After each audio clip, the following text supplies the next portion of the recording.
Isang bundak diya sa mga tanan Kabisdak! Woo! Welcome kamutanan diri sa Welcome, amuang welcome. chika uban ng inyong kuyang Bisdak. And si Ate Ara. Unya karon magchinikay ta about sa usa ka topic nga shared interest namo ni Ate Ara ninyo na importante ipahibalo karon especially sa mga Bisaya na kabatan-unan karon na daganay nakalimot sa history nan atong mga story sa mga Bisaya regions. Unsa may maingon ana Ara? Mura guilty ata ako sa Ay. pag-forget sa atong history. Pero kaya nga tayo nandito ngayon sa ating episode so that we can revisit and inform our listeners what is Bisaya culture at the heart of music. Yun. Di ba love natin ang music?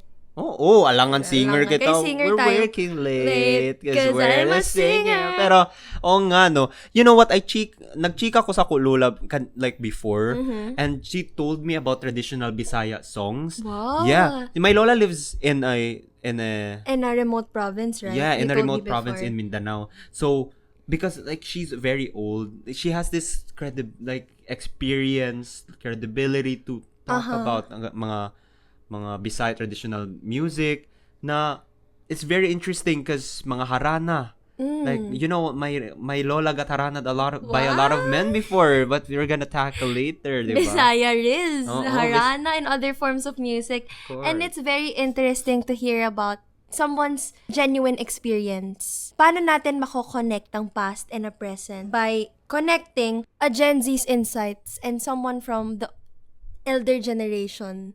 At matutunghayan natin yan mamaya. Pero, simulan muna natin by enlightening our visitors. What is Bisaya? Because me, as someone who lived in Manila, my knowledge of Bisaya is always from the lens of a comedic aspect. When people are mispronouncing something or nabubulo sila, di ba naririnig mo, Bisaya ka dong? Buang ka, ganun sila. Yeah. But on a deeper level, Bisaya is Yeah, it's very.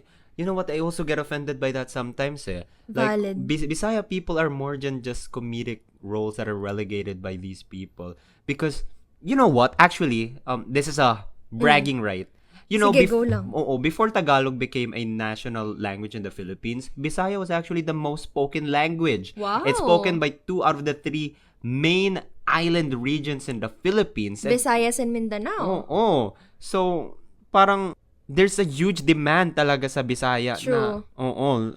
Kaya, we also wanted to talk about it, to be proud in the musical industry that Bisaya songwriters are thriving din naman. Our love for music, me and Kuya Bisdak, connected siya sa history naming mga Bisaya because the Spanish already pointed out nung 17th century.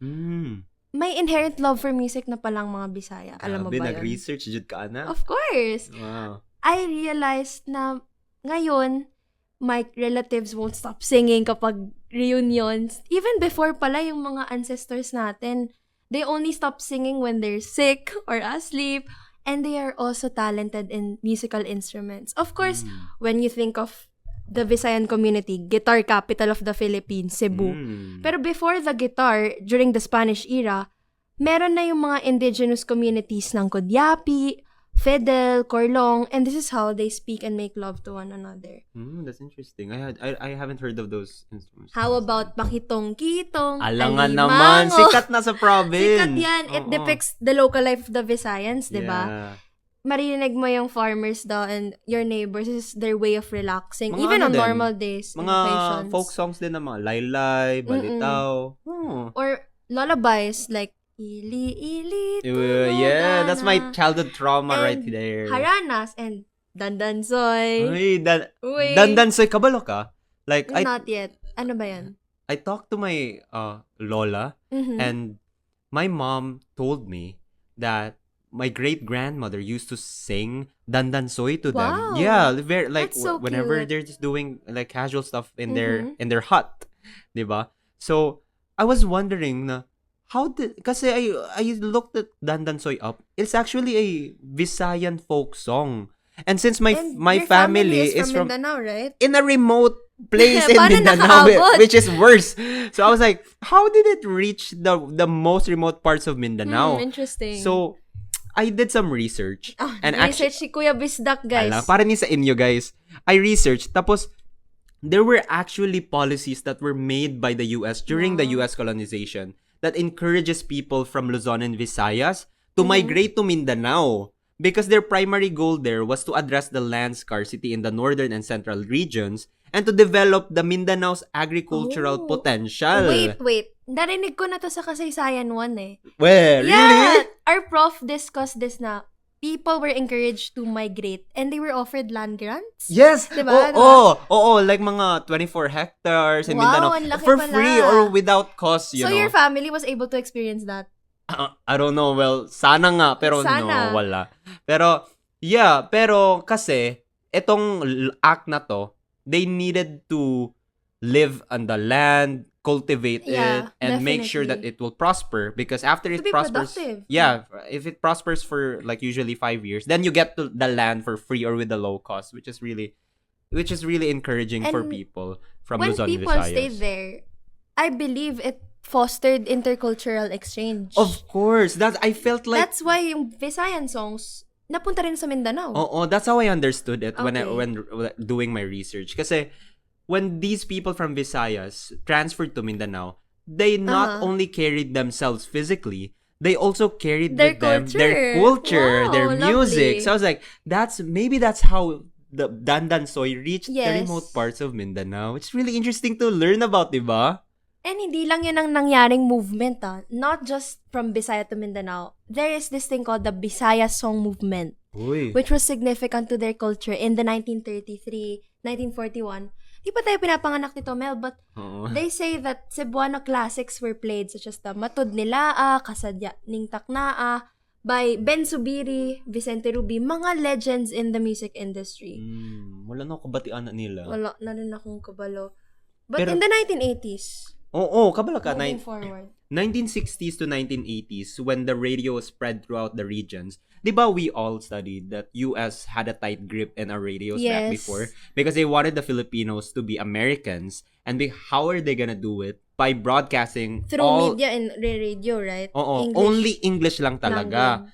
So, there was a growing demand in the radio to hear more about the regional languages, Tagalog, Bisaya, and it fostered this way where English songs that are broadcasted in radios, they tend to be translated. Oh. Yeah, and you know what? When I chika to my lola, she actually sang one of the translations of Ay, an wow. English song. Oo, the English Ano song. sa'yo kanta? Green Fields. Yeah, I'm pretty sure you haven't heard. By I haven't. Yeah, the four brothers, if I remembered correctly. So, eto, Lola, can you let's play a recording of Lola singing. Okay. Go, Lola. Mataghandom ko kanimo Kangingawang palabation ko Wow. Ay, pinagbanahan pala si Mel. Ay, thank you. Alang nga, dili lang sa voice, kundi ang kagwapa din, di ba?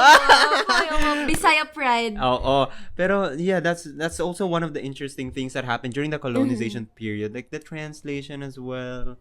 Yeah, I can attest to that. My family members in Cebu, they're well-versed in English and Bisaya. I feel like this is one of the post-colonial effects na, no? But now, as Gen Z people, I can observe the contemporary digital landscape where Bisaya music was able to find new audiences through YouTube and TikTok. In fact, I learned about more Bisaya songs such as Cebuana by Karencita or Day Alid Diri Sabak Yeah, Kadiri. Day Alid Diri. Through TikTok viral dance crazes, isipin mo, people who aren't even Bisaya, they're using the sound, singing it, without even fully knowing the language. And although that is the case, at least nagkakaroon tayo ng outlet for expression and they get to listen Representation. to our own music. Yeah. Yeah. How do you feel about hearing these songs? I feel very seen and represented. Lovely. Like even if the people don't understand what they're dancing to, what they're covering Yes. to, like the fact that we're there, like people see us in the mainstream. Aww. It's a different thing, especially if you grew in the province and you only heard Tagalog songs, English songs. Finally you've heard your own language. You've reached the like mainstream platforms. Yeah, that's something that I'm proud about talaga. If you feel seen, I want to see. Wow. I feel the need to see. Wow, As so someone profound. without much knowledge about my own culture, my Bisaya roots, these songs make me want to revisit it. Hindi lang yun if you guys know Juan Carlos Labajo, a very established singer here in NCR and even globally, he made a song in Bisaya. Composer siya who was known for Tagalog songs, pero now he's penetrating OPM with Bisaya music. Yung kasing-kasing na song which translates to heart. And it makes me want to know more about my culture.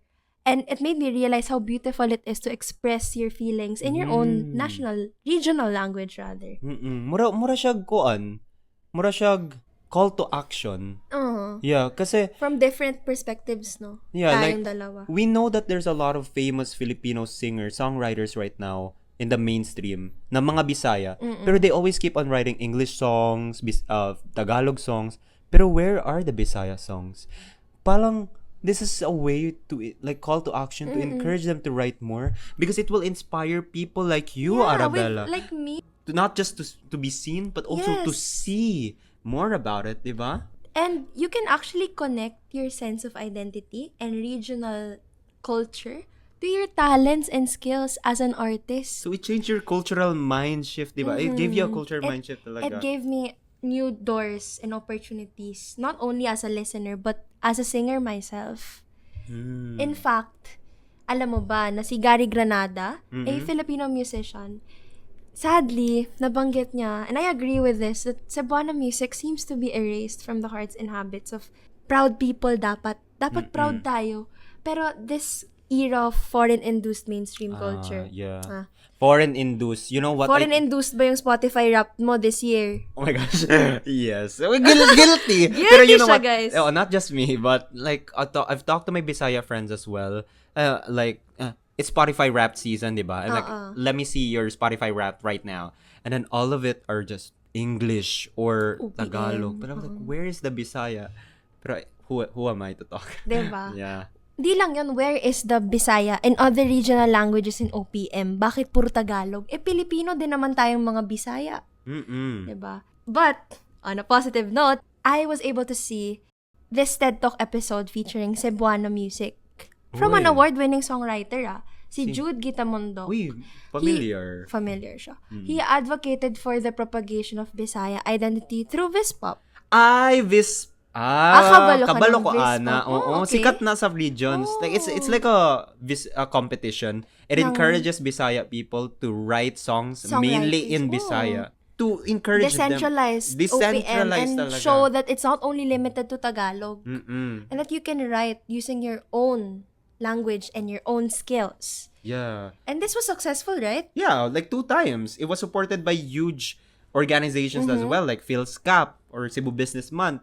Oh, And nakaka-proud. And it created so many famous songs that I didn't know was from Bispop. Pero yeah, it was sikat And talaga. I remember hearing this on the radio, yung mga famous songs from Vispop, right? Yes, oo. Tapos, I remember a quote na sinabi doon sa Vispop. Like, there was this professional who went, and sabi niya, the only way to go global is to go local. Nice. Yeah. So, we need to reclaim more and find new words, use them. And just to inspire everyone, meron dating Visayan Music Museum. Have you been there? No. It features Cebu's musical past, bringing together a memorabilia of Cebuano composers and artists to celebrate the folk life of Visayan. And I hope we continue to celebrate this kahit tayong future and current generations. Dapat gajud i-claim nato Dapat. proudly ato sarili language sa tanan na ato ibuhat sa music man, sa content man o biskan unsa na endeavors ato ibuhaton sa ato kinabuhi. Kay walay lain mahigugma og magpadayon sa Kabisayan kundi kita ra mga Kabisdak. No one will preserve this language but our own people. Be proud. Sa lahat ng ating Bisaya listeners, I hope you continue to embrace yourselves, your Yes. talents. And sa mga hindi naman part of the community, I hope you learned something from today's Dagan episode. salamat sa inyong Daghan tanan. salamat!